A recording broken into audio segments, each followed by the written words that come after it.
In the cold winds of 1899, deep in the Arkansas frontier, stood a small log cabin on a lonely ridge overlooking the valley. Travelers who passed through those parts always spoke of the same strange thing: a single lantern that burned every night, no matter the weather. When thunder rolled and lightning cracked the sky, the lantern would still shine, steady and golden through the rain. When the prairie winds howled so fiercely that barns tore apart and trees bent to breaking, that little light would flicker, but never fade. Folks in Pine Hollow, the nearest settlement, called it the widow's lantern. It was said to belong to Eleanor Reed, a woman who had lived alone for nearly 5 years. People said the light was her husband's soul, still looking for home. But no one really knew the truth, only that since the night her husband disappeared, that lantern had never gone out. And for anyone who lost their way in the dark, the widow's lantern became a beacon of hope. Before tragedy hollowed her eyes and silvered her hair, Eleanor Reed had been the heart of Hickory Ridge. She was gentle but spirited, always singing while hanging laundry or baking pies that smelled like cinnamon and wild honey. Her husband, Thomas Reed, was a farmer and a veteran, broad-shouldered, kind, and endlessly patient. They had built their cabin together, board by board, dreaming of raising children on that hill. But life on the frontier was cruel. In the winter of 1894, Thomas left for Fort Smith to buy supplies. He never came back. A search party found his wagon, overturned near Crow's Creek, the horses half buried in snow. No sign of Thomas, no body to bury. That night, Eleanor lit a small kerosene lantern and placed it by the window. "If you can't find your way home, Thomas," she whispered through tears, "I'll keep the light burning till you do." Days turned into months, months into years, but she never missed a single night. And so began the legend, the widow's lantern that never went out. At first, people in Pine Hollow pitied her. They said, "Poor Mrs. Reed, she's still waiting for a ghost." But as years passed and her lantern burned through storm after storm, that pity turned to reverence. The farmers coming home late from the fields would look toward Hickory Ridge and see the faint golden glow in the distance. Stagecoach drivers swore that on foggy nights, that light saved more lives than any signpost. Parents even told their children, "If you're ever lost, just look for the widow's lantern. It'll guide you home."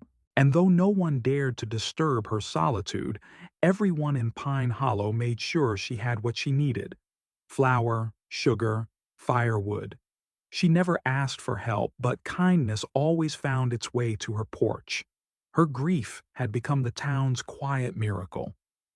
One evening in late autumn, with fog rolling thick as wool across the ridge, Eleanor heard a faint knock on her door. She opened it to find a man, shivering, covered in mud, and clearly exhausted. His horse stood behind him, trembling in the mist. "Ma'am," he said softly, voice cracked from the cold, "I lost the trail. Saw your light from the valley and followed it here." Eleanor nodded. "That's what it's there for. Come inside before you freeze solid." She gave him stew, a blanket, and a seat by the fire. The man's name was Jonas Keller, a drifter, not young but not old, with weary eyes that told stories of regret. For a long while neither spoke.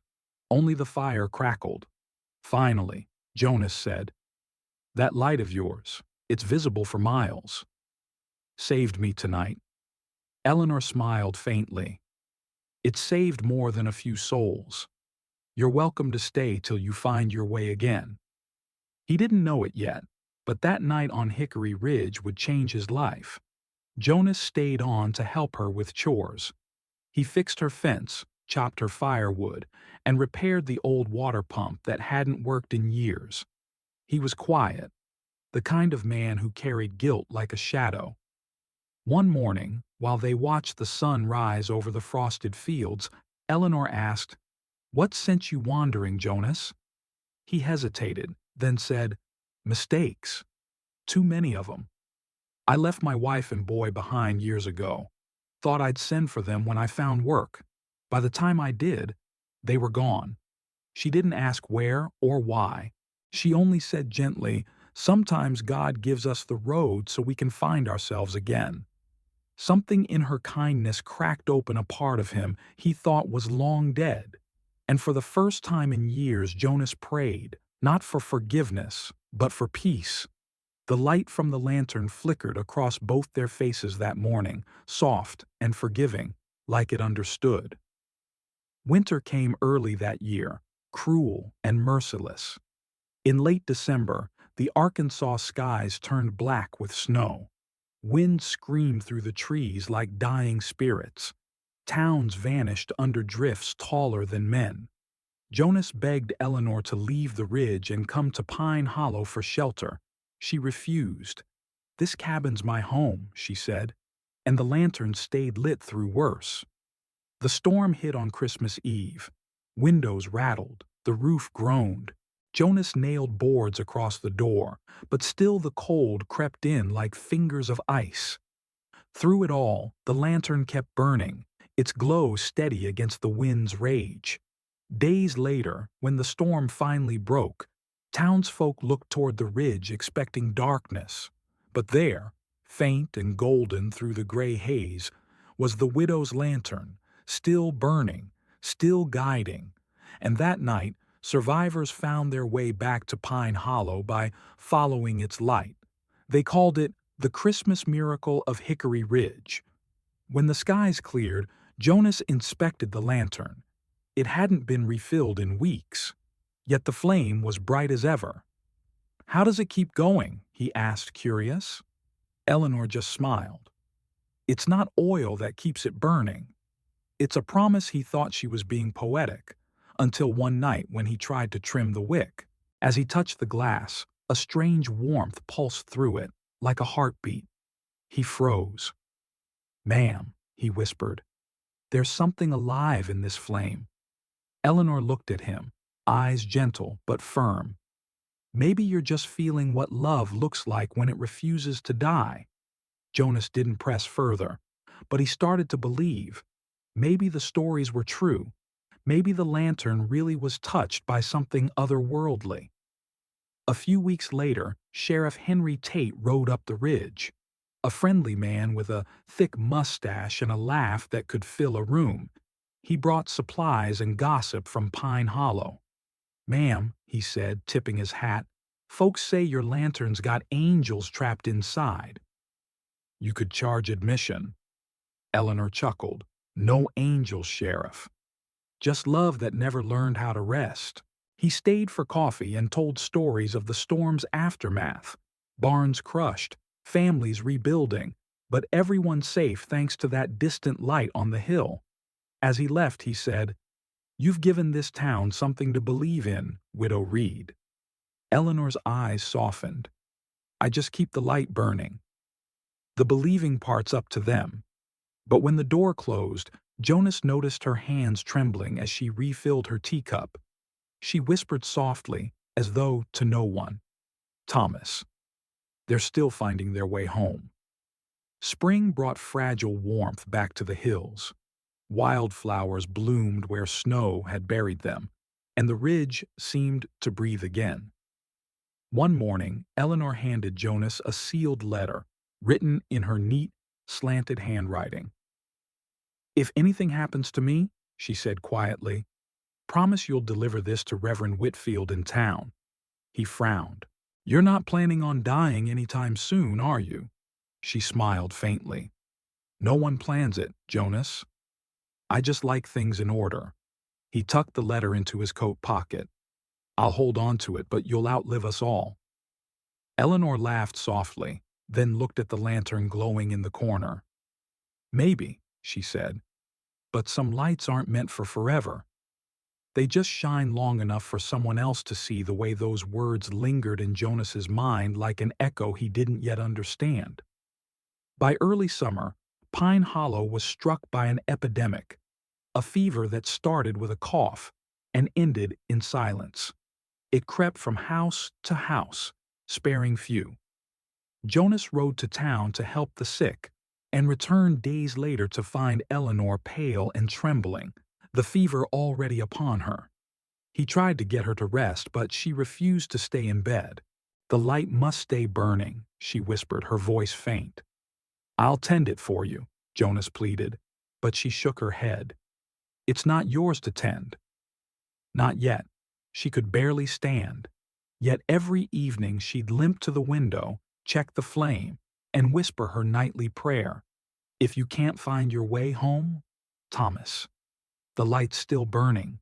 That night, Jonas sat beside her bed as the lantern's glow danced across the walls.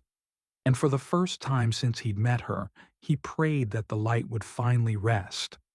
Not because he doubted it, but because he feared what it meant if it didn't. The fever grew worse. By the second week, Eleanor could no longer rise from her bed.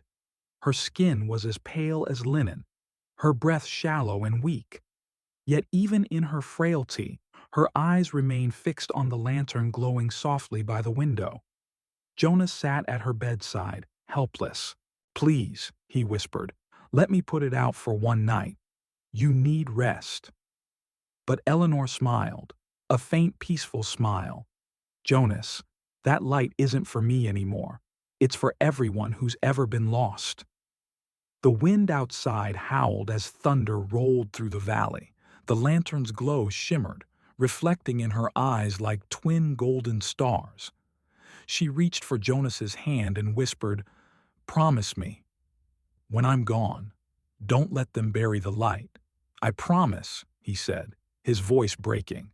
Her last words came soft as a sigh. "Thomas, the light's still burning." When morning came, Eleanor Reed was gone, but the lantern, it still burned. The people of Pine Hollow gathered on Hickory Ridge to say goodbye. The Reverend spoke gently, the way one speaks when words feel too small for a soul so large. But when they entered her cabin, something made everyone stop cold. The lantern was still lit. Jonas, exhausted and grieving, swore he hadn't touched it since the night before. No one had. The wick hadn't burned down. The oil cup was dry.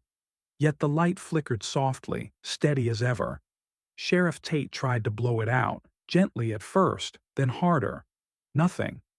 The flame didn't even waver. He stepped back, shaken. "It's like it doesn't belong to this world." The Reverend placed his hat over his heart. Maybe it never did. They buried Eleanor beside the ridge overlooking the valley, her lantern still burning in the window of her cabin. That night, even the wind seemed to quiet in reverence. After the burial, Jonas remembered the sealed letter Eleanor had given him months earlier. He rode through a cold rain to the small white chapel in Pine Hollow and handed it to Reverend Whitfield. The old man read it slowly, his lips trembling as he spoke. "When my time comes, let the lantern remain where it has always stood." It was lit by love, not oil. As long as it burns, know that hope never dies, and the lost can always find their way home. The Reverend folded the letter with shaking hands. She understood something we all forget, that love outlives the flesh. He looked at Jonas. "You were meant to see this light for a reason."